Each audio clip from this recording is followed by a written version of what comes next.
Not you, Simon. That's Simon. Good. Good evening, everybody. And welcome to this meeting of the Policy Committee, unusually on a Thursday night, but we're nearly at Christmas, so we can all sing some carols at the end. Nothing in particular under Chair's announcements tonight, so I'll move to item 2, declarations of interest. I have an interest to declare in relation to item 8, which is that I'm a director of READER, Reading UK CIC, and since it relates to the financial interest of that body, I will withdraw to rapturous applause from the public gallery and hand over the chair to Councillor Page for that item. Any other declarations? Wonderful. Minutes of the previous meeting. Are they any comments there? No? Happy for them to be signed as a correct record? Yes? Wonderful. Brilliant. Moves us to item 4, petitions and questions. No petitions, no public questions, but 4 councillor questions this evening. First of which is Councillor Thompson to myself. Councillor Thompson. Thank you, Chairman.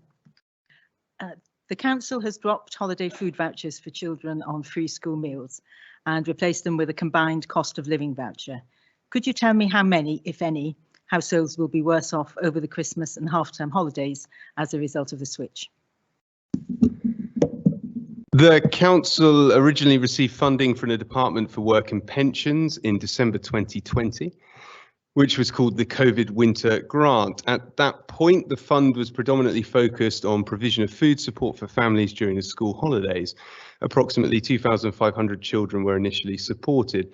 As the funding has evolved, so have the DWP's grant conditions, which outline how the funds are to be used. This includes a newer requirement to support low-income pensioners, which clearly doesn't sit as easily as part of a school holiday food voucher scheme. As the cost of living crisis has worsened, the grant conditions have also placed a greater focus on providing support for residents with energy costs and broadening our provision to include households with older people in need of support. In the latest round of the Household Support Fund, 1st of October 22 to 31st of March 23, we have combined the energy and food voucher schemes into one cost of living voucher and continue to support the same cohort of residents, those being families and older people. One of the benefits of the cost of living voucher is that it provides flexibility to residents as they can redeem their voucher for cash and choose how to use the funds according to their individual needs. In so doing, it also helps to avoid some of the wholly undeserved but nonetheless perceptible social stigma that accompanies a food voucher scheme. Indeed, there was a shortfall of claims against the former food voucher scheme. In the period March 22 to March 23, as well as providing £125 cost of living vouchers to approximately 3,800 families and young people, we will provide cost of living support to approximately 4,200 older people households at a value of £100 per household. In addition, we have expanded support of support of £650 to 355 residents who are in receipt of household benefit but not in receipt of any other DWP benefit. These are residents who previously missed out on government support. Over the period October 22 to March 23, we expect to provide a total of over £800,000 of support in cost of living vouchers to over 8,000 households. Since October, each household with 1 or more children eligible for free school meals will have received or be receiving a £49 voucher as well as the £125 voucher. The scheme is not readily comparable to the food vouchers, but the simple mathematics would mean that any household with 3 eligible children would receive approximate parity across Christmas and the half terms. But importantly, they would have much greater flexibility in using the money. My sums here ignore all the other support, for example, support with housing arrears, separate citizens advice energy voucher scheme and finance to VCS organisations providing direct support to families with food and clothing, among other things, that we have also funded via Household Support Fund. It also ignores the new Holiday Activities and Food Scheme, also known as the Holiday Activities Fund or HAF, which is organised by Brighter Futures for Children on RBC's behalf. HAF will continue during the Christmas holidays and beyond and provides a meal with all activities. Access to HAF is free for all children on pupil premium free school meals and beyond food. It obviously provides some respite to parents too. Overall, the new package of support is far more holistic in supporting households in need than the food voucher scheme ever was. It is also a sizable enhancement of the support previously offered, and I feel confident in claiming both that the package delivers the most comprehensive support we can within the funding envelope provided, and that families are receiving more support, not less. Moreover, it helps to avoid the very real problem of some families not wishing to claim the food vouchers. I do note that elsewhere you have claimed that, quote, when we found out via a newspaper article on October the 29th that RBC had dropped holiday food vouchers, end quote. This is a cause for some concern, as you received a decision book report for Household Support Fund on the 18th of October 22, on which date it was also public. I would suggest that you do not rely on the external media to keep abreast of the council. In addition to the direct financial support being provided to over 8,000 households and the specific support being offered during school holidays, the council has developed a comprehensive website which details all the support available within the borough for residents who are concerned about the current rising cost of living.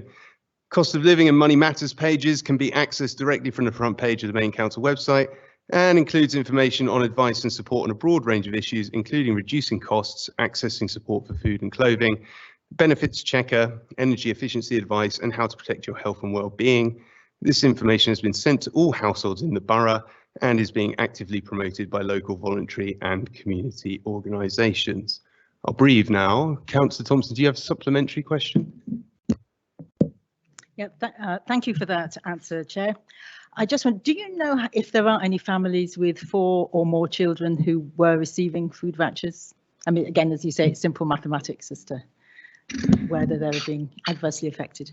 Simple mathematics, but you seem to assume that the council would keep an itemised register of every household in the borough, which is not the case. So I appreciate you might not, as a new councillor, be aware of that, especially because, of course, some children go to schools outside of the borough boundary and the data showing between. So I'm not aware of any, as I say, even beyond the simple nature of those vouchers themselves. There's a much greater range of support, including a holiday activities fund, which provides meals. You know, it's 4 activities, 4 days a week. So, you know, the ability to provide meals that way. So I feel confident in saying that all families are receiving more support and not less through the scheme. If there are families, 4 or more children, who feel that things like the Holiday Activities Fund is not working for them, I would love to hear from them, but I haven't done thus far. But I would like to know their experience and how we might go about tailoring things a bit more so it reaches for those kind of particularly difficult to reach groups. Thank you very much, and we'll move on to councillor question 2, which is councillor McElroy to the lead councillor for Leisure and Culture. Councillor McElroy. Thank you, Chair. So I have a question for the lead councillor for Leisure and Culture about cricket facilities at Cintra Park. In March this year, the committee considered my proposal for SIL funding to improve cricket facilities in Cintra Park. Officers at the time concluded that the proposal was, I quote, a deliverable project that would meet all of the set criteria, although delivery will be beyond 2022-23, end quote. SIL funding was not awarded, though officers have since said that they have held several meetings with both Berkshire Royals Cricket Club as well as Berkshire Cricket Foundation to identify the best way of letting facilities to bring cricket and the pavilion back to use and access funding for sports facilities prior to a letting process being started. Could we please get an update on any progress on how the letting process has gone? Thank you. Councillor Barnett-Ward. Yeah, thank you, Chair. I will point out I'm always happy to give updates. You just need to email me. I don't need to bring a questions policy. The opportunity to let the pavilion at Cintra Park, including use of the cricket pitches and other sports facilities, is due to be advertised through the community lettings process in the new year. A bidding and evaluation scheme has been written to ensure an organisation offered use of the pavilion will meet both the objects of LG Sutton Charity, for which the council is trustee, and will also meet the criteria to access funding available through Berkshire Cricket to upgrade the cricket pitches. I will ask officers to keep Redlands Ward councillors updated on the progress of this letting. Thank you. Thank you, Councillor Barnett-Ward. Councillor McElroy, do you have a supplementary question? Yes. Thank you for your precise response. In terms of how this could play out, what does that mean for sort of smaller community groups? Would they still have full access to the facilities? Should it be funded through something like this? Councillor Barnett-Ward. So I think we're getting into some quite detailed ward work here. The process is here. Officers will keep you updated. Feel free to email me and we can have a discussion about how it's working. But we have to meet the objects of the LGC charity and meet the criteria to access the funding. Thank you. Thank you, Councillor Barnett-Ward. Now on to question 3, Councillor White to lead Councillor for Education and Public Health. Councillor White. Thank you, Chair. This is on ensuring school meals remain tasty and nutritious. With the cost of living crisis, the number of children on free school meals has risen from 3,688 in 2019-20 up to 4,966 in 2021-2022. These meals are more important than ever. However, reports in the press are that because of inflation, school meals providers are reducing the quality of ingredients and shrinking portions. Green councillors would like an update on how Reading's school meals provider is handling pressures such as inflation and making sure school meals remain tasty and nutritious. Councillor McEwen. Thank you, Chair. I thank Councillor White for his question. The provider continues to meet the national food standards and Food for Life accreditation. This ensures that healthy, balanced meals are provided to pupils in Reading and a variety offered across the 3-week menu cycle. The provider has also confirmed that they have made no changes to quality of ingredients or portion sizes and are meeting the requirements set out in the contract specification. Brighter Futures for Children continue to work in partnership with the provider and schools to monitor contract performance, gather information and look at ways to increase uptake, especially for those entitled to a free meal. BFFC, Brighter Futures for Children, facilitate a quarterly online schools meal forum to give all schools in contract the opportunity to share their views and concerns.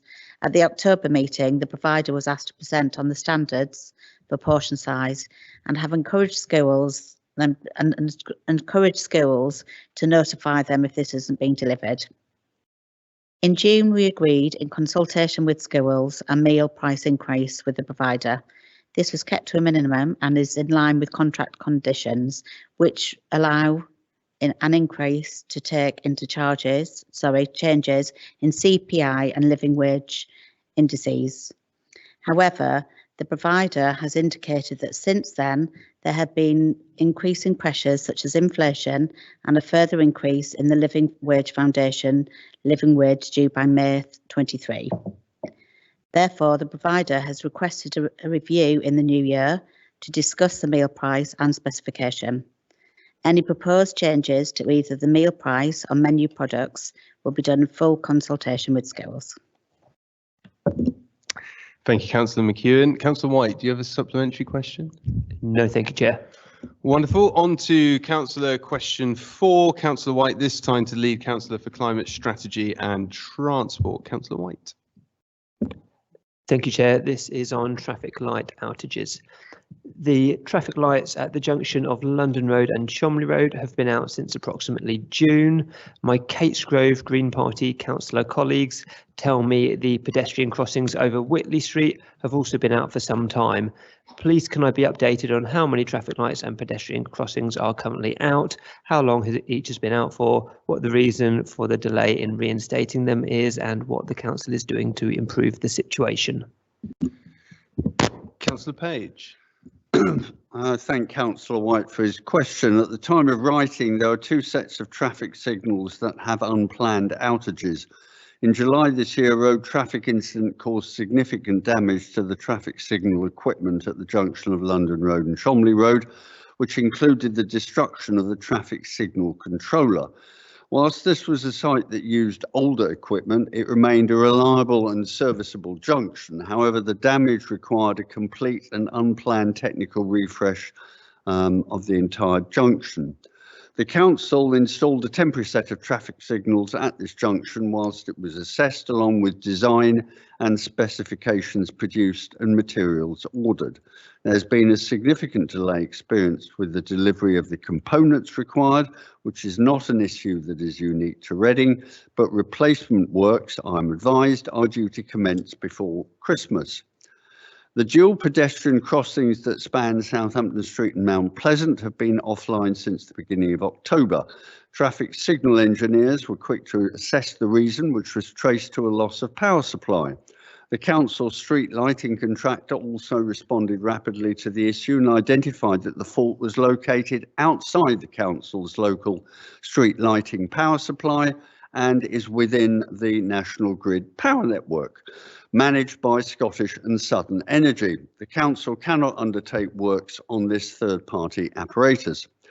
While a fault was swiftly raised with SSE, it's a nationally recognised issue that often on-street equipment is not considered a priority for electrical fault responses, which can impact on street lighting, traffic signals and other powered highway apparatus. This is an issue that the industry has been trying to change for many years, and officers are continuing to pursue SSE for an urgent investigation and rectification of this power supply issue. Thank you, Councillor Page. Councillor White, do you have a supplementary question? Yes, please, Chair. Can the lead, thank you for the answer, Councillor Page. Can you clarify with the Southampton Street Mount Pleasant crossings that are out, has the council considered introducing temporary crossings, because these are very well used and people are sort of dashing across the road between busy lanes of traffic? Councillor Page. I think we were hoping that SSE would respond more rapidly in view of the continuing delays. I'll ask officers to look at that option, but what we don't want to do is to in any way encourage SSE to regard this as a low priority. So I take the point, and I'll talk further to our officers about that and ensure that local members are kept updated. I suppose the one thing I would say in SSE's not support or understanding is that they have, of course, been somewhat distracted recently in Scotland, but this is not an issue that has suddenly arisen. So SSE do need to up their game in terms of responding to this sort of failure, but I'll take that away and arrange for a response. Thank you, Councillor Page. That takes us to the end of questions. Item 5, decision books. None have been referred. So on to item 6, the Q2 performance and monitoring report. And over on the magic box to the Director of Finance. Good evening, everyone.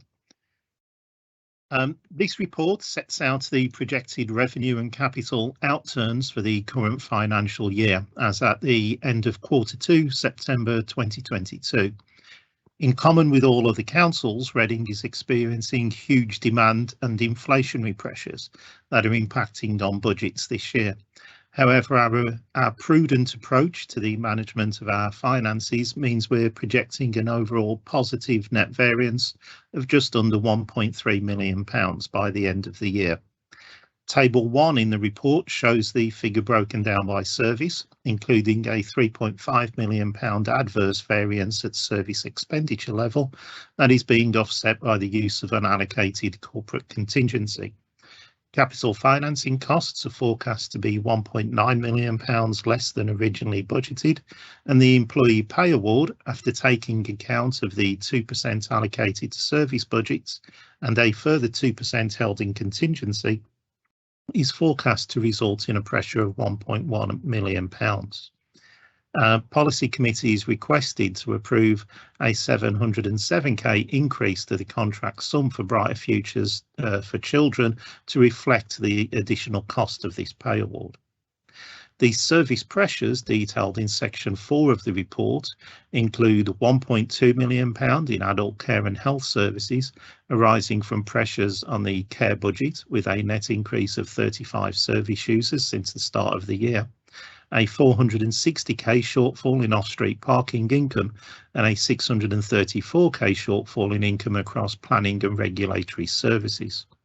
A pressure of 600k on waste collection and is offset by an 800k positive variance on waste disposal due to lower than expected residual waste levels. An 800k pressure on home to school transport, a 410k pressure due to agency staff in children's social care, and 824k pressures on children's social care placements. 68% of savings are on track to be delivered by the end of the year, with the majority of the shortfall being linked to the DENS income shortfalls that I've already mentioned. Council tax and non-domestic rate collection levels are ahead of the last 2 years, but is still behind pre-COVID levels. The housing revenue account budget originally assumed a £2.1 million drawdown from reserves, but that is no longer required, and we're now projecting a 500k transfer to reserves by the end of the year. This change is mainly due to vacancies, lower than budgeted central support recharges, and debt financing costs being less than budget due to slippage on the capital programme in previous years. The General Fund Capital Programme continues to see a considerable slippage on a large number of schemes. Paragraph 11.5 in the report details £55.4 million of budgets that are requested to be reprofiled into future years. In addition, paragraph 11.3 details £19.8 million of new grant-funded schemes that are requested to be formally added into the capital programme, and Appendix 2 details 392k of schemes that have now ended, and so the remaining funding can now be removed. Policy Committee is requested to approve these changes to the General Fund Capital Programme, resulting in a revised budget for this year of £80.027 million. Section 11 also includes details of the HRA Capital Programme, and Policy Committee is requested to approve a net reduction of £2.674 million in the budget for this year, as set out in paragraph 11.11, resulting in a revised HRA capital budget of £27.888 million. Policy Committee is also requested to give approval for a small number of SIL-funded schemes as detailed in Table 10, and for 2 other small capital schemes detailed in paragraph 11.9 of the report. Finally, Section 12 of the report sets out performance against corporate plan targets. Members of Policy Committee will be aware that a revised set of 58 performance measures were developed for monitoring from April 22. A number of these are annual measures and so will only be reported at year end. Of the 28 targets that can be measured in year, 4 are shown as having a red RAG status. These are detailed in paragraph 12.6 of the report, with additional commentary in Appendix 3. 23 targets are reporting as green or amber, including some really critical frontline services, such as the 264 households prevented from becoming homeless, the support provided to 201 carers, the 452 NHS health checks delivered, and the 453 school places provided to children and young people with SEND. Appendix 4 details progress against 52 key corporate projects, of which 51 are assessed as green or amber. Policy Committee is asked to note the contents of the report and to approve these 4 specific areas detailed in recommendations 2.8 to 2.11. I'm happy to take any questions. Thank you, Director. Councillor Terry. Thank you, Chair. I think it's a comprehensive report and a comprehensive introduction from Mr. Carter, so I don't really have very much to add, other to emphasise the point that this council has been clear about prudent budgeting over a number of years now, which is serving us well in these very difficult times. And I think that we should say well done to our staff who are across the council are managing budgets during a very challenging time economically. So I think it's a very positive report. I don't think there'll be many councils around the country at this point who will be feeling quite the same as we do in terms of it's very difficult, it's very hard, but we are managing as well as we can. So congratulations to the staff. Thank you, Chair. A sentiment we'd all wish to echo, I'm sure. I don't see any other indications, so I'm assuming then we can proceed to the vote on the recommendations and not detecting any dissent. Is that agreed unanimously? Wonderful, wonderful. Thank you very much. And that moves us on then to item 7, the MTFS update, and back to the Director of Finance. Yep, back to me again. So this report updates members of Policy Committee on the Council's medium-term financial strategy. It was written after the Chancellor's autumn statement, but before this week's DLUC policy statement on the future of local government finance and next week's provisional local government finance settlement. It sets out the economic and political context in which this update has been developed and updates many of the assumptions used in the MTFS approved by Council back in February. In particular, inflation and pay award assumptions have been significantly updated to reflect levels of inflation not seen in decades. It also increases additional funding for adult social care and addresses demand pressures in the coroner service and the home to school transport budget. Council tax increases in this update have been kept at the 2.99% approved by Council in February. Further detail on the assumptions used in this update is contained in section 11 of the report. Table 4 sets out the provisional expenditure budgets and funding for the next 3 years. The estimated funding gap of £2.394 million in 2023-24 will need to be addressed in order to comply with the legal requirement to set a balanced budget. A period of public consultation on the budget will commence on the 19th of December 22 and will conclude on 19th of January 23.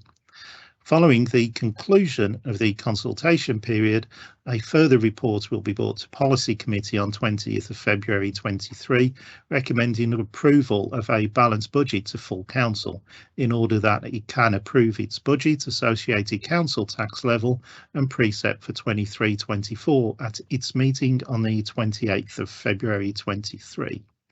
One option available to reduce the estimated funding gap would be to increase council tax by the full 4.99% allowed under the new referendum limits recently announced by central government.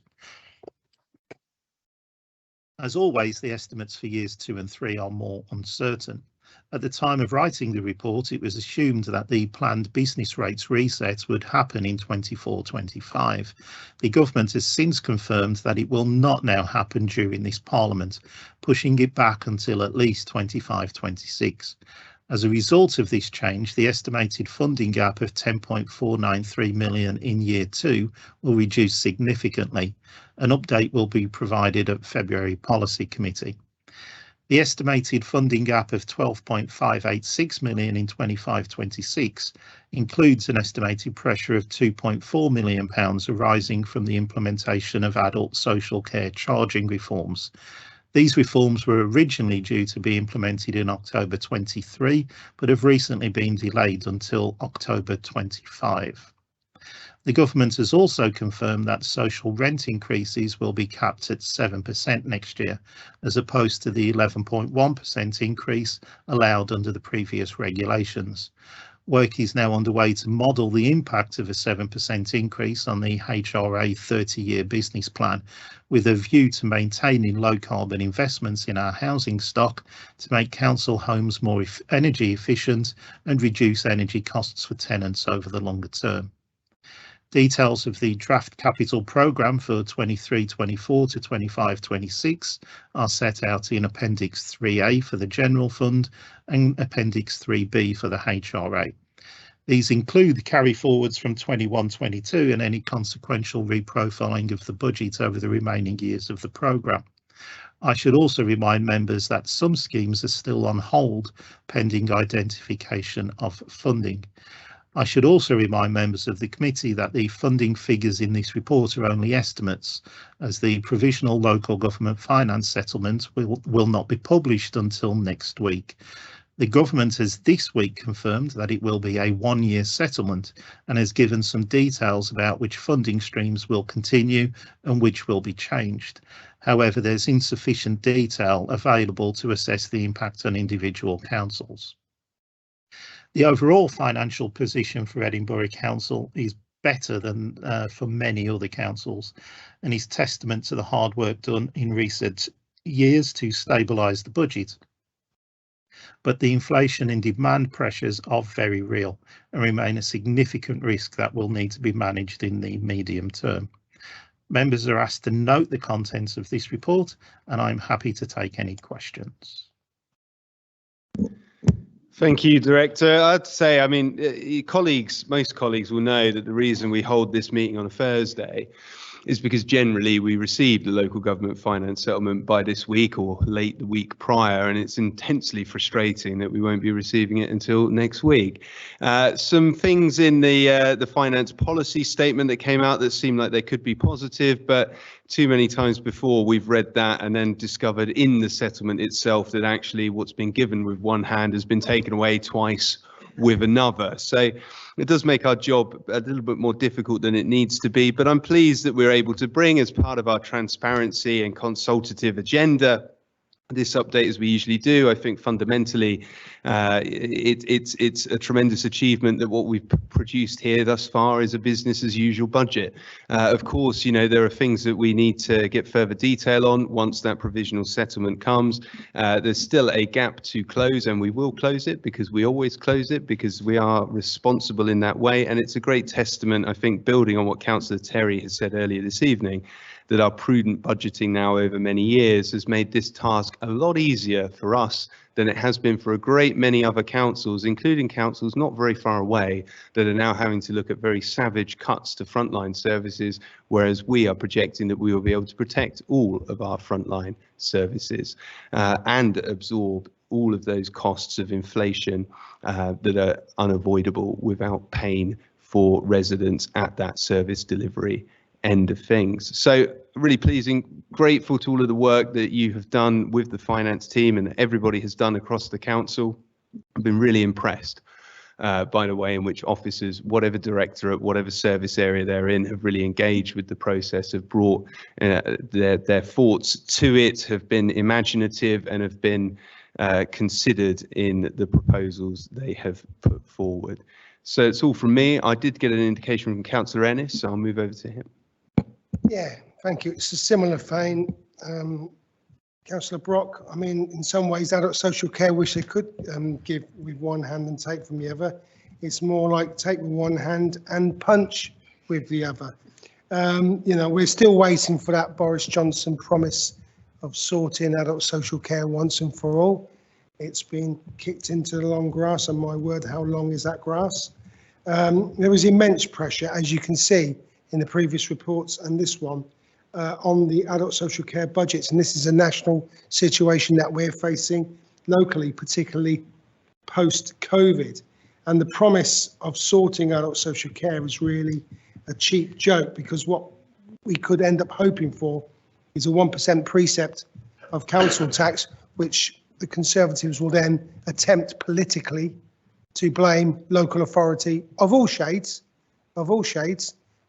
to increase council tax. So we're going to continue until the general election to have political footballing going on with regards to the council tax and the funding of adult social care.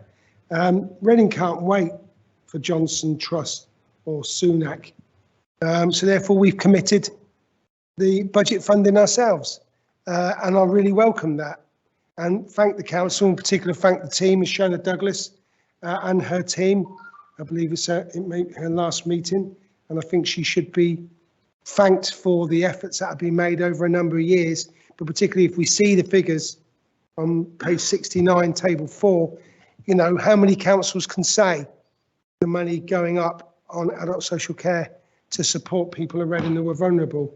And that needs to be made clear that this council, this Labour council, is committed, walks the walk, increases the budget of adult social care in order to support the residents of Reading, both young and old, who need adult social care support.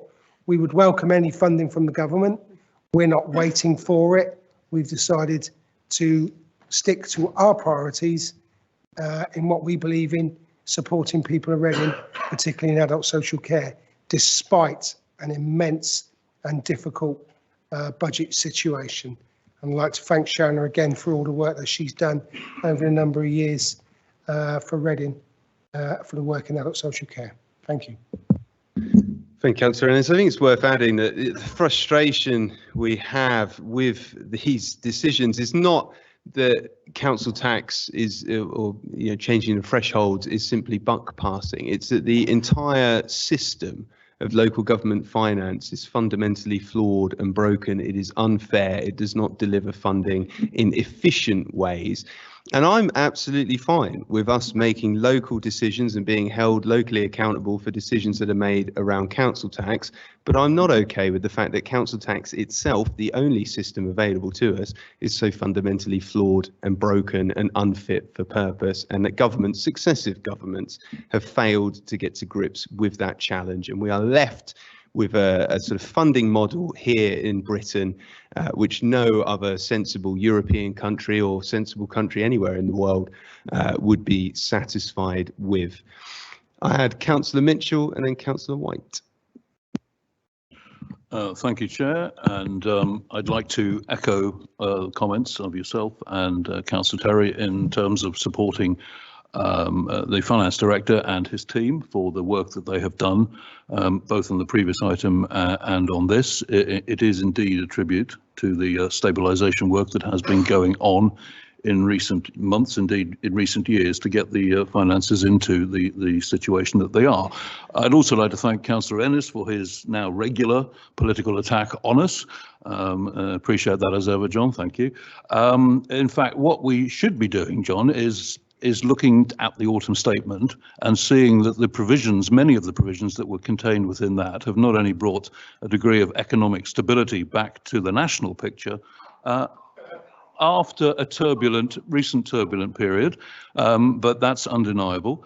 And it is in fact the elements within that autumn statement that have led to the substantial reduction that Mr. Carter outlined in terms of the year 2 deficit.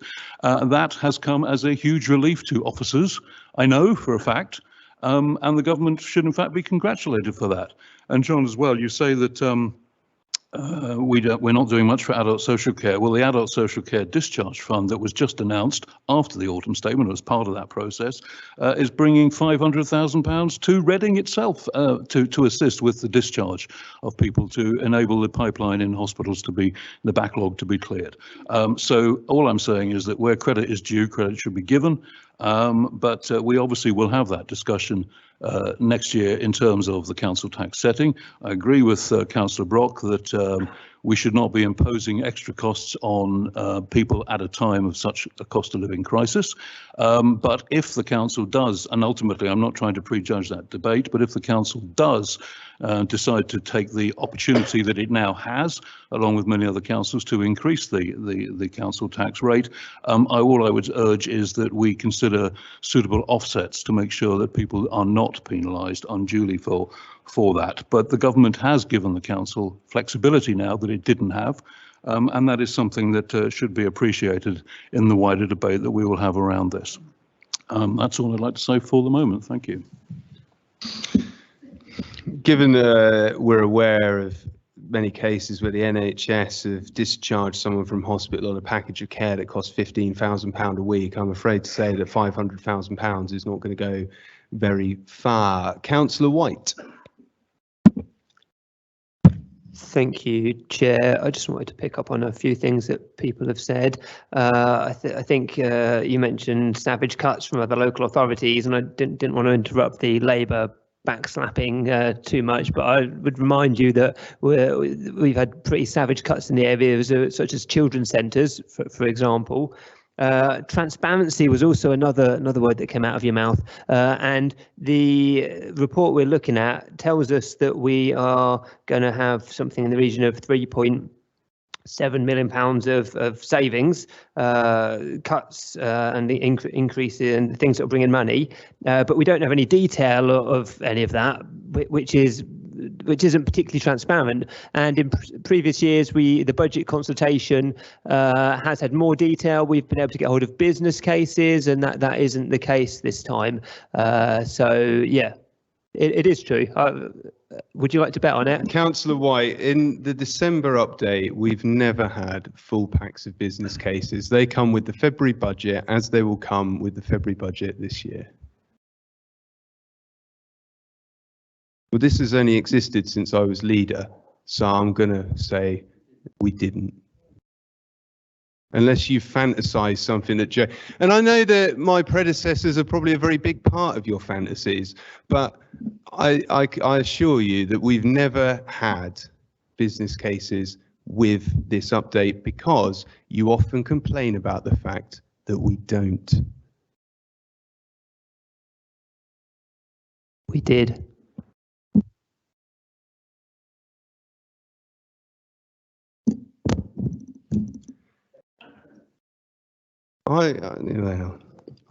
Good. That was a good chat. That was really good. Yeah, I'm really pleased. Excellent, wonderful all round. All we know now is that it's all right from a Tory perspective. If you break something and then try to fix it, you can claim that as a great success. And Councillor White has just imagined things that are not there. I don't think there was anything for the Director of Finance to come back on. I've got no other indications. So I'll assume that we should proceed to a vote, not detecting whether there's some unanimity or otherwise. I'll put the recommended actions to an affirmative or negative. Those in favour? Oh, good. Unanimous it is. Wonderful. What more could you ask for? Brilliant. Thank you all. And we'll proceed with the consultation and we'll come back, of course, with the full budget in February for us to all pore over then and have a multi-hour argument about. Moves us on to agenda item 8, the employment and skills plans. I need to recuse myself, so I will pass over to the Vice Chair, Councillor Page. I'm happy sitting here. If colleagues are happy with me sitting here, I will invite Sue Brackley, who is online, to give a brief introduction to the report. Sue, good evening. Thank you very much. Yes, I'm just bringing to the committee our next round of employment and skills programmes. As you will know, REDA, Reading's Economy and Destination Agency, is the council's partner in delivering employment and skills plans. This takes the form of either working directly with developers on construction skills and end use employment outputs for local people, but we also work on delivering a series of programmes and actions using the financial contributions which we get from Section 106 payments from developers. Now that money is used directly to influence employment, training and skills outputs for our local people. So the report we're bringing at the moment, the new report, is proposing an 18-month delivery programme starting now, going through for the next 18 months. And it's outlining what I think are some very targeted actions which will, I hope, impact and help local people, particularly the ones who are furthest from the job market, people who are really struggling at the moment in terms of cost of living, and indeed some of our smaller businesses who are struggling with cost of doing business. And we're targeting that around a range of sector skills and looking at future skills as well. So the idea is we're not just looking at the core skills which we know we need at the moment, because as in many places we have a lot of jobs available, not enough people with the right skills to fill them, but we also have an eye on the future and the sorts of jobs that are going to be emerging in low carbon and renewable energy jobs, and also some of the opportunities that we've got through the opening of Shinfield Studios and other new studio facilities on our doorstep, which open up a lot of opportunities, particularly for young people who may not previously have thought about jobs in production industries. And that's a very wide range of jobs. We're not just talking about people directing films. It's everything from accountancy to hairdressing to set designing and indeed painting and decorating for sets. So a wide range of job opportunities there, but the key is to get out into the community and make sure we're getting that message out to local people, delivering what I think will be safe and very accessible training opportunities for people across a range of ages and a range of abilities, all with an eye on getting people into better paid work, better quality work, and hopefully opening up their eyes to the range of things that might be out there for them to do into the future, and looking at careers rather than just jumping from one gig economy job to the next. So through the 5 areas that we've looked at in Annex A, we'll look at the future skills and jobs. We'll be looking at startup training, because a lot of the jobs of the future will require self-employment skills. We're also looking at core skills and softer skills like employability, as well as some small business support, which is really playing to that theme of helping our local economy, trying to drive a more circular economy in terms of actually improving what we're doing with getting people procuring locally. And indeed, we have a programme running at the moment where we're looking at engaging small businesses with some of our bigger non-profits. So we're doing work with the hospital, with the borough, and with the University of Reading on opening access to more local companies actually getting procurement and jobs within those major employers locally. And I think it's worth just pointing out that at the moment we have 20,000 economically inactive people in Reading. 3,000 of those people have said that they would like to get a job. So the work we have looking forward is really to try and target those people and look at new ways of reaching them. And I think that will be through going out into local communities across the whole of the borough and doing that outreach rather than expecting them to come to us. Okay. And the other thing I would just point out is the number of long-term sick. We now have, Councillor Page, 4,200 people are on long-term sick at the moment. That figure was just 2,500 pre-COVID. So again, I think that's a key thing for us to be looking at. So yes, just asking the committee to look at the actions for approval in 2.1 and 2.2. Okay, thank you, Sue, for the introduction. Councillor Ling. Thank you, Standing Chair, and thank you, Sue, for your comprehensive presentation. You've actually stolen a lot of my thunder, so if I do repeat stuff, I'll apologise now. I'm going to start, and I'm going to reference our, as in the council's employment skills plans press release, and something that my name was attributed to. So, as you probably know, we receive a background draft to any press statement that goes out. We can then amend it and edit how we see fit. There's a word in particular that is used in a lot of reports, and that is deprivation or deprived, as in the indices of deprivation. I think my Labour colleagues know how much it upsets me. I understand it's used a lot, but where I can, I choose not to, as in my opinion, it can lead to presumptions and labels. So the example is, and so it started out as lead for Planning and Assets for Reading Borough Council said, the challenges brought about by the cost of living crisis will undoubtedly impact on deprived communities. I tweaked it and said the challenges brought about by the cost of living crisis undoubtedly impact on many communities.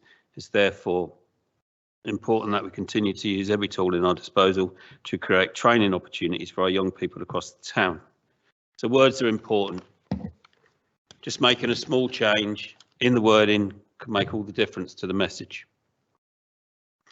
As the report states, and as Sue said, it's as a focused approach, helping people identified as facing barriers to access the job market. Also, it will focus to develop green skills and jobs in the creative Shinfield studio industry, creative industries, as in Shinfield Studios or Whitley Wood, Hollywood as we call it. And also working to future-proof the jobs markets and create decent opportunities for all. The original Employment and Skills Training SBD back in 2013 stated, despite growth for over a decade, 30% of Reading's working age population still lack a level 2 qualification NVQ, and a failure to improve local skills and skill levels will inhibit any economic growth. I should go on now to say a list of what they've done: 35 work experience opportunities, 416 local job opportunities, but I'm sure you've all read the report. 126 education projects, importantly to me, 18 apprenticeships, as well as RBC's policy on social value, which I think is important when we're dealing with procurement and stuff like that. The ESP for me creates employment. It offers career advice in schools. It can offer encouragement, in many circumstances support. It provides an excellent network of opportunities for both employees and employers, and of course apprenticeships, vocational training opportunities. For somebody like me who comes from a trade background, I recognise the real value in reskilling and upskilling, and I think Councillor Carnell did some retraining as a plumber, isn't it? That's it. And when you lot, he actually mentioned that when you lot scrap the Union Learning Fund. So that's my bit of politics for this one. So anyway, vocational training seen as second class over recent decades by governments, both red and blue, by the way. To give somebody an apprenticeship is to give them a future. It's like giving somebody the keys to a house. And some of you may have heard me at PAC the other night call the ESP the Employment Skills Plans. The Employment Skills Plan, and refer to it as the Education and Skills Plan. That was a slippage by me, but partly because I see vocational training and upskilling apprenticeships as education. It has an added benefit of teaching those apprentices how to teach and pass on those skills to future generations. So that's me finished for now. Right, I hope colleagues can support recommended actions in 2.1, 2.2. Thank you. Councillor Robinson. Thank you, Chair. Yeah, we fully support this and the recommended action. The questions I have really are around the delivery and the evaluation of this training itself. Certainly areas like enterprise and employment skills, so much needed. You know, one thing talking to employers is the fact that children or young people come out of schools and they don't have the necessary skills to actually, you know, be part of the workplace from day one. So to actually get people, you know, trained up in what to expect in the world of work is, you know, a great step in the right direction. But what I would like to also add is the world of learning has changed so much over the last so many years with the advance of technology. Surely, you know, I'm looking at this and I'm seeing a lot of session-based, so classroom-based learning. Is there also a business case for looking at using technology as a means of providing ongoing learning, in that you could actually film or record a session and then make that available to other students so that they can benefit from that, and therefore it's ongoing in terms of providing, you know, the ability to not only for new students to take that learning, but also in terms of building online communities and cohorts so that they can share experiences moving forward. Likewise, in terms of evaluation as well, I didn't really see too much in the plan in terms of how you evaluate, you know, the benefits of the training to the individuals taking it. So is there a means or a plan in the background to actually evaluate and provide that necessary you know, return on investment, so to speak, for the investment actually being put forward for this? Okay. Can I see if anybody else has any comments before I ask Sue to? Right, Sue, do you want to just respond to Councillor Robinson's? Yes, indeed. So just really, I think there were two strands there. I think one is around the availability of sort of digital training and online cohorts. And that was something we used a lot over the last couple of years. We had to very quickly switch a lot of the training and access to particularly with our school students, because obviously with COVID lockdown, a lot of those were at home. So we very quickly worked with partners who were able to deliver online, and we actually brought employers into virtual classrooms as one example to talk to students about, you know, working. But I mean, there's nothing like being in the real thing, is there? That's great. And certainly with some of our startup courses, you know, I think a lot of the startup people did really learn a lot and provided their own little support network, which was brilliant. But I think some of the delivery, it really needs to be in person, and will be in person or hybrid, a mixture of both, because there's nothing like being with people and actually learning on the job and being in an office or a workplace to learn. So that tackles that. In evaluation, yes, indeed, we do evaluate every course. We're going to be doing a lot more of that, and we'll be putting some more detailed evaluation information together. We'll do that, and certainly happy to bring that back to a future meeting if you'd like us to, because every course we run, we do evaluate, and we do see where people have gone from the course and how many of them have gone into jobs or gone into self-employment. So we do track that.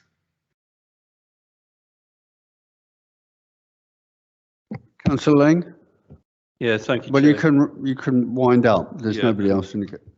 I note the points that Councillor Robinson has said. I mean, as in for value for money, I mean, it states in the report 1,700 people supported to move forward in the jobs market or self-employment, as mentioned by Sue. There's case studies, 5.1, page 113, you know, reaching hard to reach people.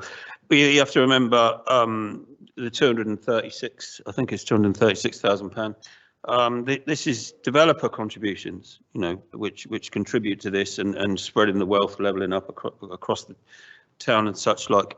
And you know, it could go on other projects. It could be, you know, it could possibly go, I don't know, to buy a new playground and stuff like that. But I think this is money well spent, ongoing.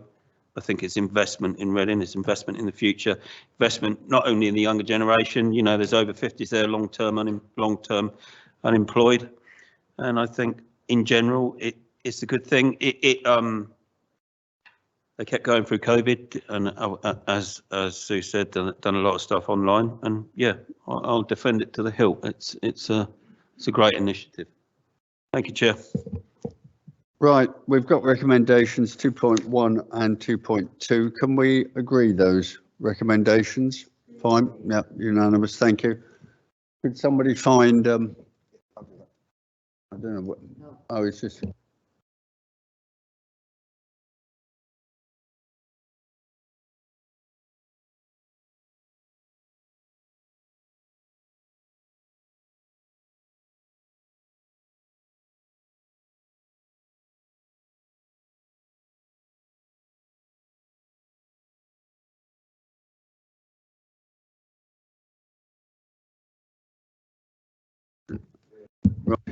Great, good, wonderful. Thank you, everyone. We'll move on to item 9, when I can find it, which is the draft residential conversions supplementary planning document. And we have Mark Warringham to present. Over to Mr. Warringham. Better fill time while he sits down. Thank you, Chair. This report relates to a draft supplementary planning document on residential conversions. A supplementary planning document, or an SPD, provides detailed guidance to supplement a higher level policy, in this case in the Council's local plan, adopted in 2019. This SPD relates to proposals to convert houses to flats or to houses of multiple occupation, or HMOs, and would replace an existing SPD adopted in 2013. As the existing SPD predates the local plan, it would make sense to replace it in any case, but there's also been increasing concern about the combined impact of flat conversions and HMOs in Reading, and particularly outside the areas where conversion to small HMOs is controlled by a legal direction known as an Article 4 direction. It's therefore proposed that this new draft SPD, which addresses this issue, as well as other emerging issues such as support for the conversion of flats back to family houses, be prepared to ensure that there's a full set of guidance available when deciding relevant planning applications in order to balance the need to maintain the character of residential areas with the need for a range of types of accommodation to be available. The proposal is that this SPD be published for consultation, which is proposed to begin on the 19th of December, so next Monday. The statutory minimum period for such consultations is 6 weeks, but this consultation would be extended to 8 weeks to account for the fact that it covers the Christmas and New Year period. Subject to the results of this consultation, it's expected that a final version of the SPD should be able to be adopted in March and therefore thereafter will be used in assessing relevant planning applications. Thank you. Thank you, Mr. Worringham. Councillor Lang. Again, thank you, Chair. Who's he gone? Oh, thank you, Mark, for all the hard work you put into this. I know it's been back and forth, hasn't it? Right. So this has been a journey. What started out as an inquiry asking for clarifications on residential conversions, HMO thresholds, as in to reach a saturation point. Dwellings or properties was the starting point. Councillor Rowland inquired whether policy, as it was then, sat comfortably with the principles of HA under the Article 4. We've reached now, so we basically have two proposals, one for inside the Article 4 and one for outside the Article 4. Not to be confused with the recent Article 4 put forward by this committee, which of course concentrated on the areas of high employment, commercial and industrial areas, withdrawing the permitted developments from commercial to residential, commercial to resi, as the developers often reference it. So now we have a threshold criteria within the Article 4 where C4 small HMO permitted development has been withdrawn. Reference to these Article 4 areas is in Appendix 2, page 162, little map for you. The 25% threshold applies to the total number of residential buildings. Notice the residential buildings now, as opposed to residential dwellings within a 50-metre radius of the application property, i.e. the front door. Separately, Article 4 proposal for conversions from dwelling house to flats or large HMO will not formally be granted. This is separately outside Article 4. The proposal is permission for a conversion from dwelling house to flats or large HMO will not normally be granted where the following apply. And that is the proportion of houses within a 50-metre radius of the application site that are HMO or converted to flats exceeds 50%, which is different to the 25 in the Article 4. That the application for an HMO and the area falls within the 30% most deprived areas in England, according to the indices of multiple deprivation. There's those words again.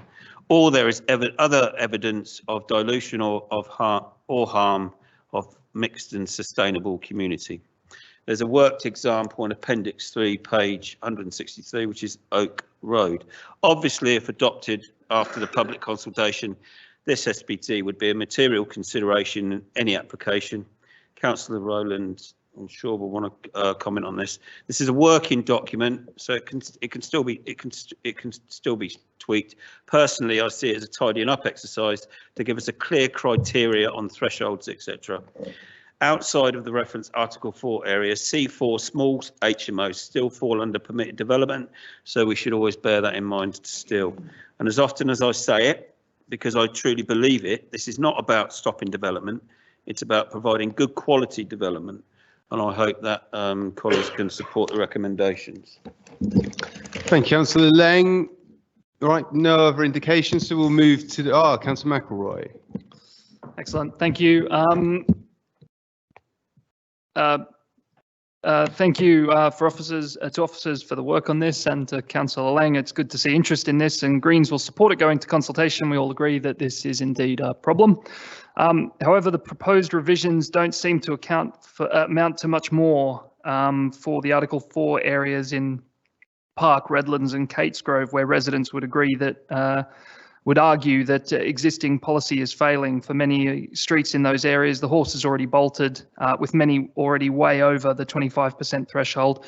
As you alluded to earlier, this is Councillor Lang alluded to at the previous policy committee meeting. There's a similar phenomenon to do with commercial properties being converted to resis, to pick up the lingo. I think until the council comes up with a plan for winding back the historical harm done in this regard, converting buildings back into family homes, this will continue to be a significant issue for residents. I know that will require courage, but I think if the council is serious about this issue, then that's ultimately what's needed. To illustrate this, there are some streets, I'm thinking Donington Road, where residents have estimated to me that the number of HMOs are somewhere in the area of 60 to 70% on the street. Obviously, this is a clear example where the existing policy fails, but more importantly, one of those residents explained to me how they're in a situation where they can't sell their family home or convert it to an HMO, which I'm not necessarily saying, you know, we'd want them to do, but it illustrates that they're kind of stuck or trapped in what the academic literature would define as a student ghetto. So I guess for us to support these parts in the final document, it'll really need to include some sort of strategy that looks at and tries to wind back some of that historical harm. But yeah, we'll support it going to consultation, obviously. Thank you. I think you're sort of, firstly, I think what you're asking for there is something that is far, far beyond the powers of the council. What you're asking for is a complete change in the way that sort of the arbitrary ability to take over land ownership and change a house should apply. I mean, we simply don't have the ability to sort of go to a HMO and say, turn it back into a single family dwelling or something. You know, I accept that that might be a desirable thing, but that is something that requires a complete national legislative change in order to implement. What we have done within here is make it much more straightforward by having a presumption in favour of the sort of deconversion of houses. So where a house has been turned into multiple flats, for example, presumption in favour of its restoration as a single dwelling house, which is something that was previously slightly ambiguous within the local plan, and that has now been clarified. So it achieves the intent I think you're after, but your description of the execution of things I think is far beyond what councils are able to do anywhere. Councillor Leng, did you want to come back? No. No, good. Okay, yeah, you come back. Yeah, I wouldn't mind. I mean, a lot of these, well, these rules, we can't act retrospectively for a start, and these rules are set within the national planning framework. Obviously, as I said, C4 comes under permitted development, which is dwellings up to rooms up to 6 rooms. So, but there are other things we can do, and we are doing through licensing and such. We can also, I've noticed that you said Donington, but Addington Road, there's a lot of off-street parking down there within the HMOs. From a quick Google, I could tell that there was a double yellow line and no drop curb. So there's maybe other things that the council and ward councillors could look at by contacting transport and enforcement. So that's something proactive that ward councillors could do on top of this. As I say, this is work in progress. We've improved the situation. It's not perfect, and we thank the Greens for their support. Thank you.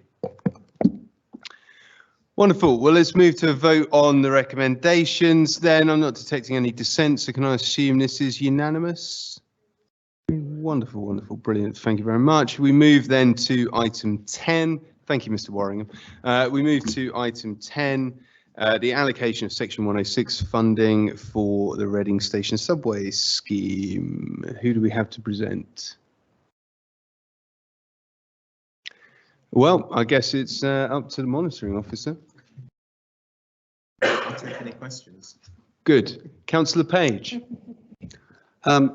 Chair, when we sat down with Network Rail and the Department for Transport something like 15 years ago to plan the redevelopment of Reading Station, it was Network Rail's original intention to close the subway under the station.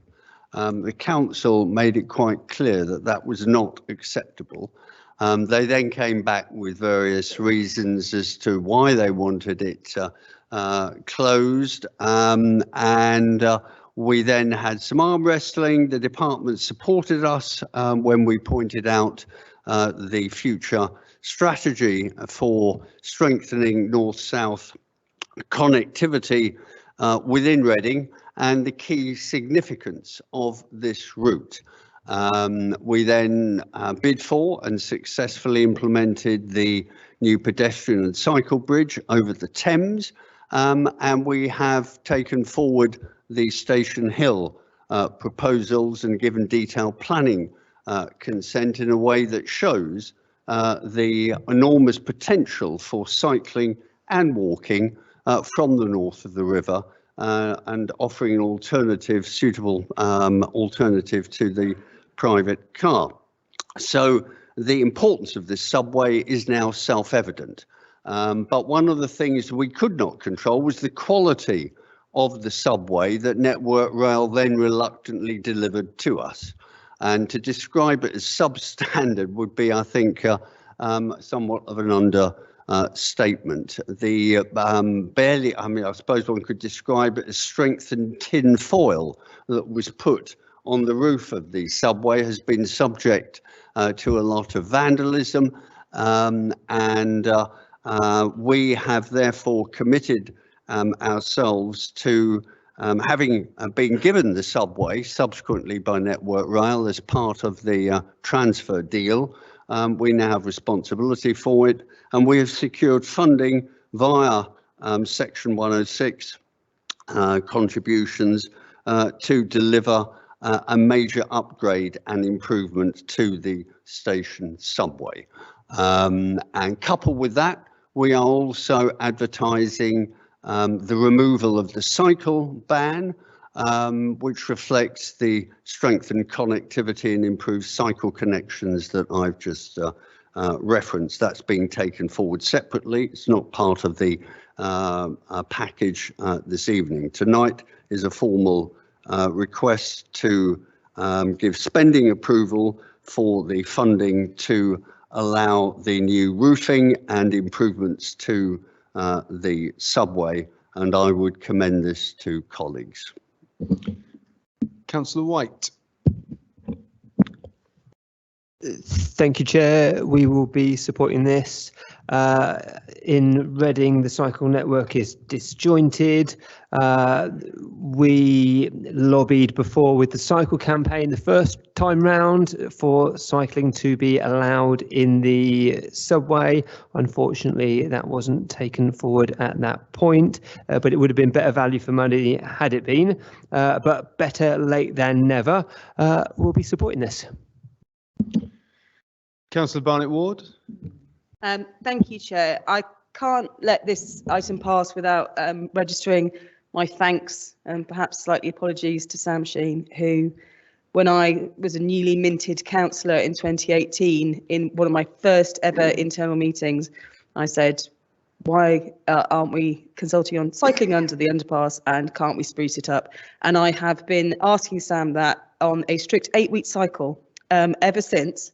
And Sam has worked, I was going to say doubtily, I'm not sure that's how you pronounce it, but it's been very instructive for me as a new councillor how difficult it has been to for Sam to achieve something that is, on the surface of it, seems like it would be simple, and it can apply that to so much of what we do in local government.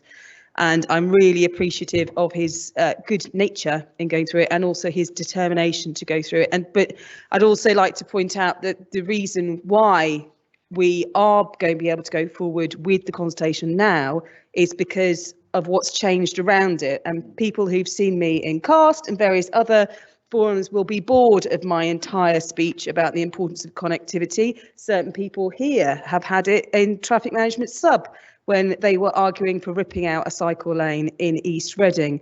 The reason why we bring forward these schemes piecemeal is because we don't have the money to do everything all at once. What's that film, Everything Everywhere All at Once? We don't have the money for that. What we can do is bring things forward as we have the opportunities, as we have the funding, and then create the links. And just as we're starting to do that in East Reading, that is what's happened here with this north-south connection. We now have Christchurch Bridge. We have things coming forward with Station Hill, we have the SSE site, and that's why we've been able to revisit this. This is why we couldn't do it at first when it was first brought forward 15 years ago, when it was before my time. And that's why we are able to do it now. And so I'd like to thank Sam for his hard work, but also to remind people that this is why things that maybe don't seem to make sense straight off the bat and are just a little cycle lane, we stick with it and we build out from it, and this is what we can achieve. It's always nice, isn't it, when someone goes through a sort of moment of conversion, because we're all old enough to remember when people here present in the chamber were opposing, retaining, or failing to support at least retaining cycle lanes. So it's nice when they've then come around to the idea that cycling is a good thing. So good. Well, feels like nobody's opposing this. Or maybe they are, depends on who they're talking to at a given moment, I guess. So I'm assuming, Councillor Robinson, maybe you're going to oppose it. I'm not going to oppose it. I certainly welcome this. The only thing I would add is obviously a lot of the problems with the current underpass are down to vandalism. Is there a way that once this is rectified, that the materials used could be in a way something that maybe can't be vandalized in the way that we've currently, the current materials are?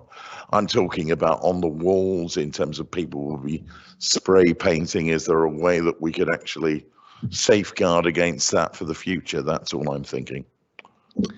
I would doubt that we're able to use materials that safeguard against spray painting, but because the tiles, which are inherently a bit fragile, are replaced by the structural concrete underneath them, clearly that's rather more robust. So I think it's more vandalism resistant, but I don't think you can ever design out that kind of thing. But what we can do is be as responsive to it as we possibly can, and particularly with our enhancements to graffiti cleaning in the borough, I'm sure we can keep it looking as good as we possibly can when you go through on your penny farthing. Anything else? No good. Right, so to the recommended actions, are we all agreed? Good, excellent, fantastic. We move on then to item 11, which is, unless I'm mistaken, and I'm not, the Housing Benefit, War Pension and Armed Forces Compensation Disregard Policy. Over to the Director of Finance. Yes, good evening for my third report. Reading Borough Council has been disregarding war pensions from the calculation of housing benefits since the 1990s and from the local council tax reduction scheme since 2013. Last year, a number of councils were asked to provide evidence that they had passed resolutions to this effect by external auditors, but the original documentation from the 1990s was no longer available. External auditors have therefore asked that councils reaffirm their agreement to this disregard going forward. Policy Committee is therefore asked to approve the recommendation as set out in paragraph 2.1 of the report. Thank you, Director. Councillor Terry? Well, Chair, just to indulge myself, is that I do think I recall that this policy coming to the council when I was here in the 90s in a different role, but unfortunately I don't hoard like Councillor Page, so I don't have a copy available for anybody. Councillor Page surely is the backup Berkshire Record Office if ever a fire should befall that beautiful building. Nobody else. I think it all seems eminently sensible, just asserting the continuation of the policy that's in place. So are we okay to approve the recommended actions? Great, wonderful, unanimous. Thank you very much. Takes us to the end of the agenda. We can all sing carols now, can't we? What do you want to go for?